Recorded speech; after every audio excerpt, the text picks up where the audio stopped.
ত্রিপুরার বিভিন্ন সরকারি দপ্তরের বছরের পর বছর ধরে কর্মরত অনিয়মিত কর্মচারীদের দুর্দশা চরমে। তাদের দীর্ঘ কর্মজীবনের পর অবসর নিলেও বা কর্মরত অবস্থায় প্রয়াত হলেও তাদের ভাগ্যে জোটে না কোনো রকম আর্থিক সুবিধা, জোটে না শেষ বয়সে মানবেতর জীবনযাপন করতে হয়। এই বঞ্চনার অবসানের দাবিতে এবার ঐক্যবদ্ধ হয়ে আন্দোলন শুরু করেছে ত্রিপুরা রাজ্য অনিয়মিত কর্মচারী মঞ্চ।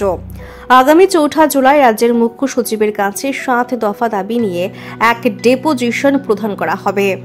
আজ মঙ্গলবার সেই একই দাবিতে রাজ্যের প্রতিটি জেলায় জেলা শাসকের কাছে ডেপুটেশন দেওয়া হয়েছে। দক্ষিণ ত্রিপুরা জেলায় অনিয়মিত কর্মচারীরা এক বিশাল মিছিল করে এসে দক্ষিণ ত্রিপুরা জেলা শাসকের কাছে সিনিয়র ডেপুটির কাছে তাদের ৭ দফা দাবি সম্বলিত এক ডেপুটেশন পেশ করেন।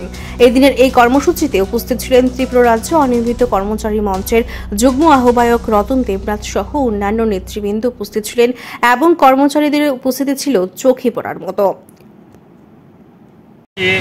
মাননীয় ডিএম এর কাছে আমাদের ত্রিপুরা অনিয়মিত কর্মচারী মঞ্চের পক্ষ থেকে আমাদের ৭ দফা এক ডেপুটেশন প্রদান করা হবে। আমাদের আগামী ৪ তারিখ, জুলাই মাসের ৪ তারিখ রাজ্যের মাননীয় মুখ্য সচিবের নিকট আমরা ডেপুটেশন প্রদান করব।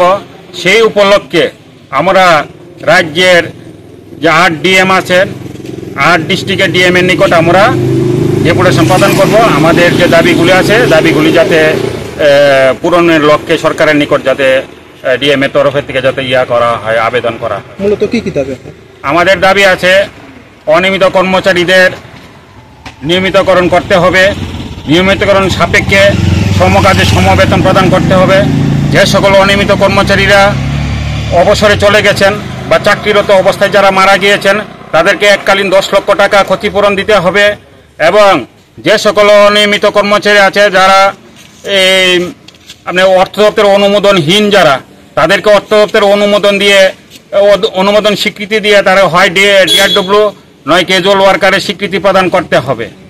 এবং ২০১৮ সনে জুলাই মাসের ৩১ তারিখ অনিয়মিত কর্মচারীদের ১০ বছরের যে নিয়মিতকরণ যে স্কিম ছিল সেই স্কিম তখন রাজ্য সরকার স্থগিত করে দেয়।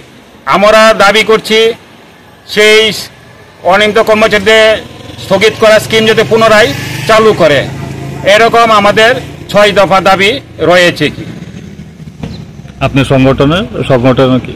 আমার ত্রিপুরা অনিয়মিত কর্মচারী মঞ্চের যুগ্ম আহ্বায়ক আমি শ্রী রতন দেবনাথ। আর কে কে উপস্থিত আছে এখানে? উপস্থিত আমাদের আমি যুগ্ম আহ্বায়ক আছি।